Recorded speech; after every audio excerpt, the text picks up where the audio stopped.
নমস্কার বন্ধুরা, সঙ্গে আমি পাপিয়ার আরও একটি ব্লগে তোমাদের সবাইকে অনেক অনেক স্বাগত জানাই।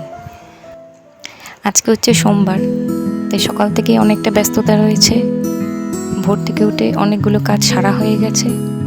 ননি স্কুলেও চলে গেছে, ওকে রেডি করে স্কুলে পাঠিয়ে দিয়েছি। এবারে একটু চা করতে এসেছি। আসলে সকালে একটু চা না খেলে না সারাদিনে খুব একটা কাজে এনার্জি পাওয়া যায় না, সেই জন্য চাটাই আগে একটু করে নিই, তারপরে বাকি যা কাজ আছে সেগুলো করব।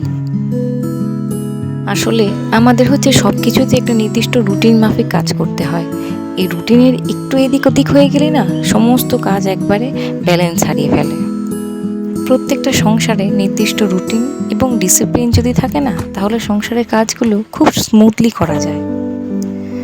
চান করে পুজোটা সেরে নিয়েছি, সমস্ত কিছু কমপ্লিট হয়ে গেছে। রান্নাটাও বসিয়ে দিয়েছি। বাগানে এসেছিলাম গাছের টাটকা লঙ্কা তোলার জন্য, কিন্তু লঙ্কা তো সেরকম গাছে পেলাম না, বৃষ্টির জন্য সেভাবে এখনো ধরেনি। কিন্তু যেটা পেলাম সেটা হচ্ছে গাছের একটা পাকা আম।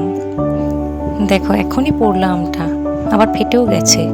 আসলে পেকে গেছে তো, সেই জন্য ভেজা মাটির উপর পড়লেও এখন ফেটেই যাচ্ছে আমগুলো। আজকে ওর বাবা বললো মাছটা একটু সর্ষে বাটা দিয়ে করতে, সর্ষে বাটার ঝাল খাবে। সেই জন্য বাগানে গেছিলাম লঙ্কা তুলতে, লঙ্কা তো পেলাম না, তাই কেনা লঙ্কা দিয়ে কাজ সারছি, কি আর করবো। একটু আদা, সর্ষে, পোস্ত, লঙ্কা দিয়ে মশলাটা তৈরি করে নেবো। আর মুসুর ডালটা ভিজিয়ে রেখেছি, লাউ দিয়ে একটু মুসুর ডালও করে নেবো। নীলমণিবাবু চান হয়ে গেছে, তিনি এখন খেলতে বসেছেন, নিজের মতন করে খেলছেন, এটাই অনেক।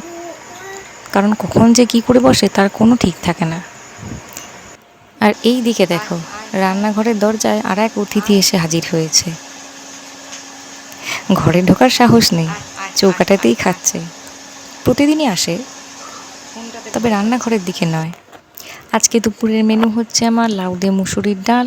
এই ছোটো বাটির ডালটা নীলমণির জন্য, ঝাল ছাড়া। আর এইটা হচ্ছে আমাদের মানে বড়দের, একটু ঝাল মশলা দিয়ে করেছি।